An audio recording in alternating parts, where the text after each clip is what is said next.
எக்காலம்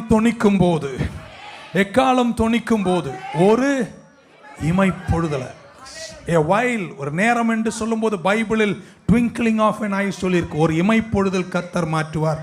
2 பைபிளில் வாசிக்கிறோம், இன்றே இரட்சணினால். 2 கொரிந்தியர் 6:2, இன்றே இரட்சணினால். எத்தனை பேர் நம்புறீங்களோ எனக்கு தெரியாது. நான் இன்னைக்கு ஜெபிக்கிறேன் உங்களுக்காக. என்ன பாடுகளை சகிக்கிறீங்களோ தெரியல, நாளைக்கு மாறும் என்று சொல்ல அந்த வசனம் இன்றே. இன்றுனா எது வரைக்கும்? எனக்கு ராத்திரி 12 மணி வரைக்கும் இன்று.